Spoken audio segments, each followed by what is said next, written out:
दोस्तों नमस्कार। उत्तर प्रदेश के विधानसभा चुनाव 2027 के लिए सभी राजनीतिक दल तैयारी कर रहे हैं। बहुजन समाज पार्टी, कांग्रेस, समाजवादी पार्टी गठबंधन, चंद्रशेखर आजाद की party Azad Samaj party, BJP, तमाम दल और इन तमाम दलों के बीच असदुद्दीन ओवैसी हैदराबाद के सांसद और उनकी पार्टी एआईएमआईएम भी उत्तर प्रदेश की 403 विधानसभा सीटों पर नजर गड़ाए हुए हैं। पूरी कोशिश है कि पिछली बार तो खाता नहीं खुला, लेकिन इस बार खाता भी खुले और सत्ता की चाबी भी मिले। सत्ता मिले ना मिले, लेकिन उसकी चाबी मिले, यानी कि किंग मेकर बनने की स्थिति में अपने आप को असदुद्दीन ओवैसी देख रहे हैं। और ऐसा हम इसलिए कह रहे हैं चूंकि आंकड़े कभी झूठ नहीं बोलते। पिछली बार का जो विधानसभा चुनाव था उसमें 7 सीटें ऐसी हैं जिनका सिलसिलेवार आज के इस वीडियो में हम विश्लेषण करेंगे, जहां पर समाजवादी पार्टी को बड़ा झटका असदुद्दीन ओवैसी ने दिया। और अगर असदुद्दीन ओवैसी चुनाव नहीं लड़ते तो ये सीटें समाजवादी पार्टी के खाते में जाती। तो पिछली बार 7 सीटें, इसके अलावा भी दर्जनों ऐसी सीटें जहां पर डेंट समाजवादी पार्टी को पहुंचाने का काम असदुद्दीन ओवैसी की पार्टी ने किया। लेकिन जो 7 मेजर सीटें हैं जो सीधे सीधे जहां पर हार हुई असदुद्दीन ओवैसी की वजह से, उसका विश्लेषण हम करेंगे। और सबसे पहले इस लिस्ट में सीट है कुर्सी सीट, बाराबंकी की कुर्सी सीट, जहां पर समाजवादी पार्टी के प्रत्याशी राकेश वर्मा को 2022 के विधानसभा चुनाव में 217 वोटों से हार मिली थी। मात्र 217 वोट। और यहां पर एआईएमआईएम के प्रत्याशी कामिल अशरफ खान को 8,541 वोट मिले, जबकि बीजेपी के प्रत्याशी सकेंद्र प्रताप को 1,18,720 वोट मिले। सिर्फ असदुद्दीन ओवैसी की वजह से समाजवादी पार्टी यह सीट हार गई थी 217 वोट से। अगली जो सीट है वो सहारनपुर की नकुड़ विधानसभा है। नकुड़ विधानसभा सीट एक मुस्लिम बाहुल्य सीट है और यहां पर बीजेपी के प्रत्याशी मुकेश चौधरी को 1,04,114 वोट मिले थे। और समाजवादी पार्टी की जो कैंडिडेट हैं धर्म सिंह सैनी, वो यहां पर सिर्फ 315 वोट से हार गए। अब आप सोचिए कि एआईएमआईएम को कितने मिले। असदुद्दीन ओवैसी की पार्टी एआईएमआईएम की प्रत्याशी रिजवाना को इस सीट से 3,593 वोट मिले, मुसलमानों के वोट मिले। मुस्लिम बाहुल्य सीट है और इसी मुस्लिम बाहुल्य सीट से धर्म सिंह सैनी 315 वोटों से चुनाव हार गए। अगली जो सीट है, तीसरी सीट, जौनपुर की शाहगंज विधानसभा सीट। शाहगंज विधानसभा सीट पर एनडीए गठबंधन के प्रत्याशी रमेश सिंह को 86,980 वोट मिले, जबकि सपा गठबंधन के उम्मीदवार शैलेंद्र यादव ललई को 86,514 वोट मिले थे। बहुत मामूली सा अंतर। और इस मामूली से अंतर में एआईएमआईएम के कैंडिडेट नायाब अहमद खान को 8,128 वोट मिले और समाजवादी के पार्टी कैंडिडेट चुनाव हार गए।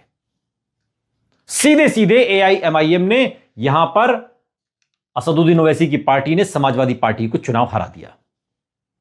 बिजनौर सीट, और ये हम आपको इसलिए ये डेटा दे रहे हैं पिछले विधानसभा चुनाव का और इस विधानसभा चुनाव के सियासी समीकरण का, कि एआईएमआईएम और समाजवादी पार्टी का अगर गठबंधन इस बार भी नहीं होता है तो ये नुकसान आप याद रखें और अगले नुकसान के लिए आप तैयार रहें।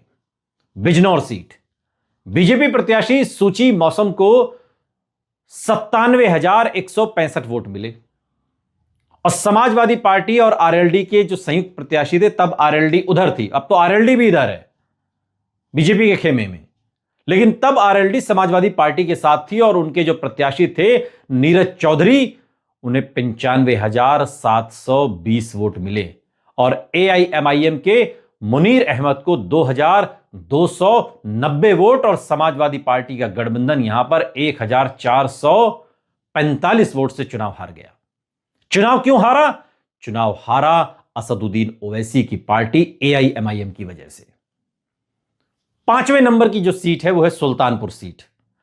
सुल्तानपुर में बीजेपी के विनोद सिंह को 92,715 वोट मिले, तो वहीं समाजवादी पार्टी के प्रत्याशी अनूप सांडा को 91,706 वोट मिले और यहां पर असदुद्दीन ओवैसी की पार्टी एआईएमआईएम के उम्मीदवार मिर्जा अकरम बेग को 5,251 वोट।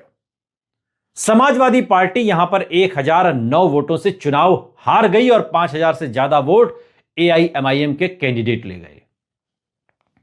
6 नंबर की सीट औराई विधानसभा।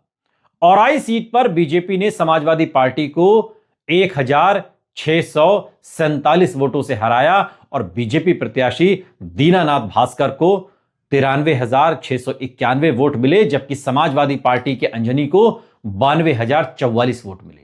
जबकि ओवैसी की पार्टी ने यहां पर 2,190 वोट बटोरे थे और यह हार जो हुई है समाजवादी पार्टी को, यह असदुद्दीन ओवैसी की पार्टी की वजह से हुई है।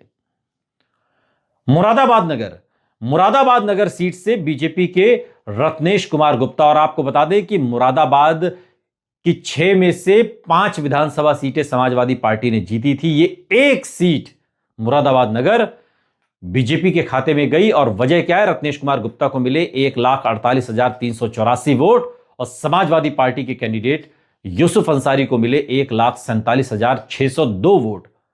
मुस्लिम बाहुल्य सीट है ये और एआईएमआईएम के प्रत्याशी वकी रशीद को मिले 2,661 वोट और तब सपा गठबंधन इस सीट पर 782 वोटों से चुनाव हार गया।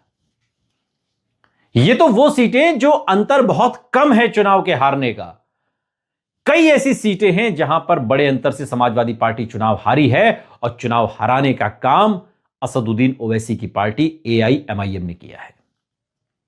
और इसलिए पहले भी हमने कहा और आज भी हम कह रहे हैं कि अगर आपको बीजेपी जैसी विशाल पार्टी से 10 साल जो सत्ता में है, 11 साल से केंद्र की सत्ता में है, उससे अगर आपको मुकाबला लेना है तो यूं आप अलग अलग लड़कर नहीं ले सकते कि एआईएमआईएम अलग लड़े, समाजवादी पार्टी अलग लड़े, चंद्रशेखर आजाद अलग लड़े, आम आदमी पार्टी अलग लड़े, पीस पार्टी अलग लड़े, उलेमा काउंसिल अलग लड़े। ऐसे नहीं होगा। अगर आप लोग एक ही एजेंडे की राजनीति कर रहे हैं तो आपको अलग अलग लड़कर कोई फायदा नहीं है। इससे आप जो हार्डकोर मुसलमान वोटर है उसमें आप कंफ्यूजन पैदा कर रहे हैं। भाई अब कोई मुस्लिम कैंडिडेट खड़ा होगा तो उसके साथ कम से कम 200, 400, 500, 1000 लोग तो खड़े होंगे ना। अगर विधानसभा चुनाव लड़ने जा रहा है तो मुसलमान है तो मुसलमानों को ही साथ लेकर चुनाव लड़ेगा ना। तो ये किसके वोट में सेंध लग रही है? मैं बहुजन समाज पार्टी को चलिए इस गठबंधन से अलग रखता हूं, लेकिन जो बाकी दल हैं, जो छोटे छोटे दल हैं, उनसे तो समाजवादी पार्टी को बड़ा दिल दिखाते हुए गठबंधन की एक रूपरेखा तैयार करनी चाहिए।